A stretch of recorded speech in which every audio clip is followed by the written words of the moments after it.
아버지여 내 뜻대로 마옵시고 아버지의 원대로 하옵소서. 주님은 여기에 생명을 걸었습니다. 아버지의 원대로 하는데 자기 생명 걸었어요. 그래서 십자가에 죽었고, 그래서 사흘 만에 살아났고, 그래서 오늘 우리를 하나님 앞으로 인도하시는 세상의 구주가 되신 것입니다. 예수님이 바로 그런 분이에요. 그렇게 사셨어요.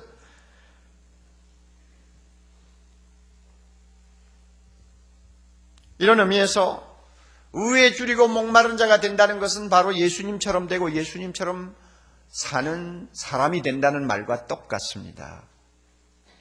따라서 이 말씀은 애매모호한 말씀이 아니에요. 교회나 들어오면 한번 들을 수 있는 무슨 거룩한 한 구절의 성구가 아니에요.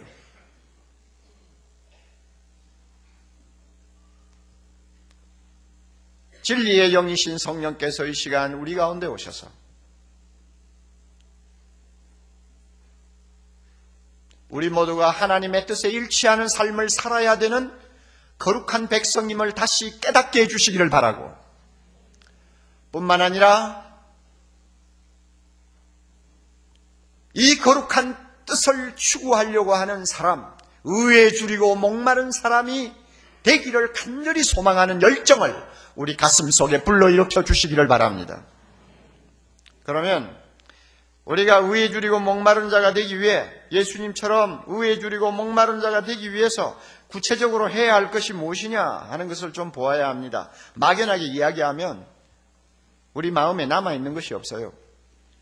실제적으로 내가 어떻게 해야 의에 줄이고 목마른 사람이 될 수 있느냐 하는 데 대한 고찰을 해야 합니다. 네 가지를 말씀드리겠는데, 오늘 제가 일부 예배 시간에 이 네 가지를 다 가지고 말씀을 드리려고 보니까 안 되겠어요.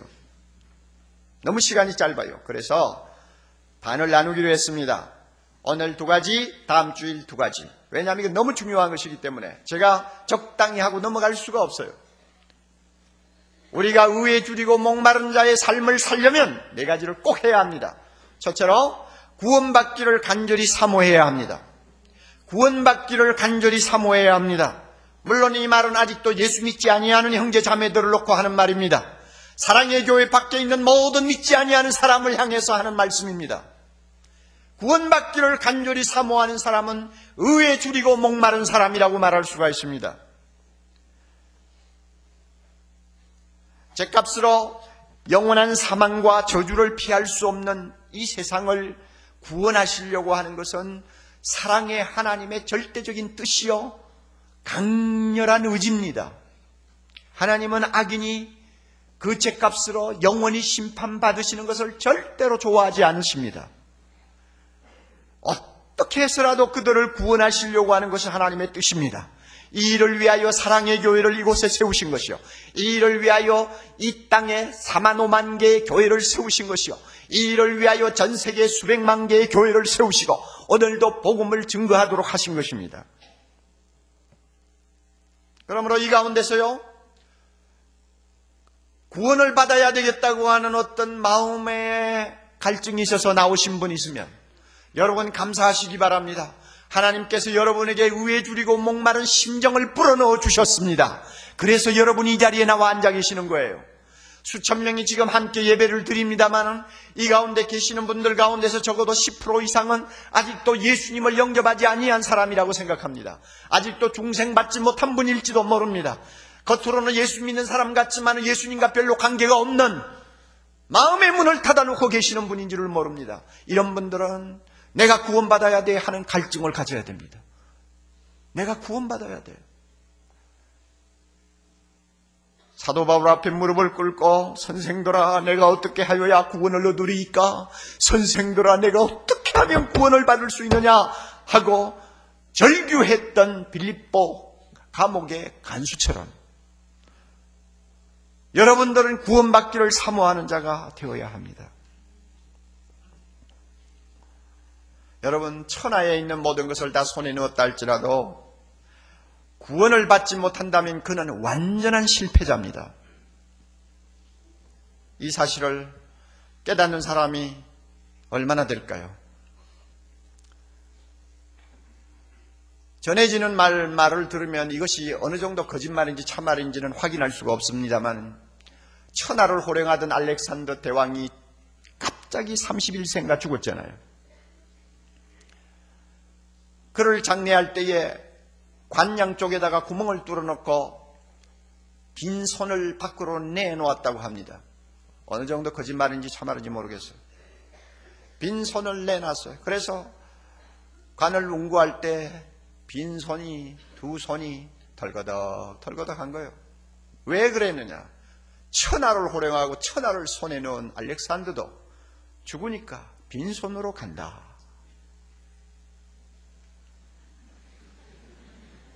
이걸 교훈하기 위해서 그랬대요. 모든 것을 다 소유하고 누렸습니까? 그러나 구원을 받지 못했나요? 완전한 실패자입니다. 저는 요즘 텔레비에 가끔 나오시는 정주영 회장의 모습을 자주 유심하게 보면서 제가 참 느끼는 것이 많아요. 20년 전 어느 크리스마스 축하 예배 때 제가 설교자로 초청을 받고 가서 제일 앞자리에 앉았는데, 라운드 테이블을 전부 다 앉고 앉았는데 제 옆자리가 정주영 회장의 자리였어요. 그분이 저쪽에 서 계시면서 오지를 않아요. 이리 오십시오. 여기 앉으세요. 그랬는데 그때 그분이 한 말씀이 아직도 제 뇌리에서 사라지지를 않습니다. 저 같은 죄인이 어떻게 목사님 옆에 가서 앉습니까? 제가 그 말을 들으면서 저분이 신앙에 대해서 좀 아는 게 있나 보다. 내면의 영혼의 어떤 구원을 생각하는 구석이 있나 보다. 이런 생각을 했어요. 그러나 20년 동안 지켜보니 그분은 예수 믿는 사람이 아니에요. 아직도 그는 예수 믿지 않고 있어요. 그렇다고 제가 전도할 수 있는 어떤 루트가 열리는 것도 아니에요. 화면에 나오는, 텔레비 화면에 나오는 최근의 그의 모습을 봅니다. 그는 감각도 없어요. 감정도 얼굴에 없어요. 희노애락도 느낄 줄 모를 정도로 노쇠했어요. 판단력이 있는지 없는지도 잘 모르겠어요. 남의 부축을 받지 아니하면 걸음도 제대로 걸을 수가 없어요. 그 막대한 재산, 한국 최고의 재벌이라고 하는 사람, 도대체 지금 남아있는 게 뭐예요? 쌓아놓은 것 가지고 자식들 싸움 붙인 거 외에 뭐 남아있는 거 있어요? 자, 이제 저분에게는 정말 심각한 문제가 하나 남아있습니다. 구원 받았느냐 안 받았느냐.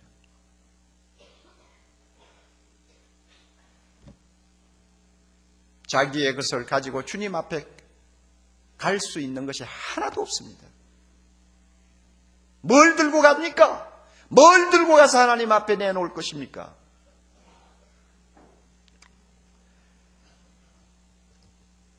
다들 나이가 들어가지고 재산을 좀 가진 사람들이 은근히 이 영혼의 어떤 공포증을 갖고 있어요. 불안을 갖고 있어요. 그래서 이것을 조금 캄프라치하기 위해서 뭔가 자기 재산을 내놓는 사람이 많아요. 미국같이 제도가 잘 돼 있는 나라에서는 특히 그렇습니다. 우리나라는 아직도 요원해요. 미국은 자식들에게 재산 가지고 유산 잘 안 줍니다. 주어봐야 뭐 세금 많이 나가고 애들 못 쓰게 만들고 하니까 상식 있는 사람이 아무리 막대한 재산을 쌓아놔도 유산으로 그냥 넘겨주고 눈 감지를 않습니다. 그러니까 그것을 웅켜쥐고 있으면 뭐합니까? 그러니 자연히 사회의 어떤 기관에다가 기증하는 것이죠. 제 아이가 가서 공부하고 있는 노틀댐 유니버시티라고 뭐 그런 데로 괜찮은 학교가 있어요. 아마 미국에서 재정적으로 가장 힘이 있는 학교 중에 하나라고 합니다. 캐톨릭 계통인데요. 최근에 그 학교 출신이 400억 원을 기증을 했어요. 400억 원을. 학교에 400억 원 정도 기증하면 그 대단한 거죠. 왜 기증했느냐? 쌓기는 많이 쌓았는데 이제 죽을 날 앞에 놓고 뭘 할 거냐 생각하니 믿음이 없는 사람이 고작 생각한다는 것이 뭐 복지재단에 아니면 뭐 학교 같은 데 기증하는 것밖에 더 있겠어요? 그러나 기증해놓고도 문제 해결이 되었느냐? 천만에요. 문제 해결이 되지 않아요. 하나님 앞에 가려면은 누구든지 하나님이 인정하는 의가 있어야 됩니다. 의가. 하나님이 인정하는 의, 그 의는 무엇입니까? 로마서 3장 22절에 말씀한 대로 예수 그리스도를 믿음으로 모든 믿는 자에게 미치는 하나님의 의입니다. 다시 말하면 예수 그리스도를 믿음으로 하나님이 인정하는 의를 가지고 나가야 돼요. 그러나 안 믿는데 그 의가 어디 있습니까? 사랑하는 형제자매 여러분, 여러분 가운데 아직도 예수를 믿지 아니하는 분들이 계시면 이 시간 예수님 앞으로 빈손 들고 나오시기를 바랍니다. 아무것도 다른 거 필요 없어요. 빈손 들고 나오세요. 손에 무엇이라도 하나가 있으면 그것은 여러분이 구원받는데 너무나 치명적인 장애가 됩니다. 명예든 부든 여러분이 갖고 있는 권력이든 아무 소용없어요. 다 비우고 빈손 들고 주님 앞에 나와서 예수님의 옷자락을 믿음으로 붙드시기를 바랍니다. 이런 마음을 여러분이 갖고 계시면 여러분이야말로 의에 줄이고 목마른 아름다운 사람이라고 말할 수 있습니다. 이런 사람들에게는 영원히 목마르지 아니하고 배고프지 아니하는 은혜를 하나님이 주십니다. 요한복음 4장 14절 내가 주는 물을 먹는 자는 영원히 목마르지 아니하리니 나의 주는 물은 그 속에서 영원토록 영생하도록 솟아나는 무엇이 되리라? 생수가 되리라. 지난 주일날 세례 간증을 네 분이 했는데요. 여러분이 테이블 들으면 다 은혜 받을 수 있습니다. 그 가운데 김순복이라는 자매가 간증을 한 거 제가 좀 인상 깊게 들었어요. 어린 시절 부모를 잃어버렸습니다. 절간을 나가가지고 어떤 아주머니를 만나게 됐는데 그 아주머니와 인연이 되어가지고 그 아주머니 아들과 결혼을 했습니다. 조금 행복하게 사는가 했더니 아들 하나를 낳아놓고 젊은 나이에 남편이 죽었어요. 이렇게 험한 인생의 파고에 지쳐서 있을 때 그가 사랑의 교회로 인도를 받았나 봐요. 이제 그의 믿음은 너무나 아름답게 자랐습니다.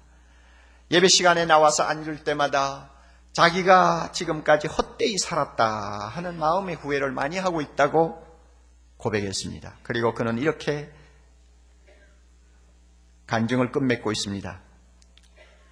이렇게 좋은 예수를 왜 이제야 믿게 되었는지, 그리고 이렇게 행복한 예수를 왜 사람들은 안 믿는지 안타까운 마음이 차오르기 시작했습니다.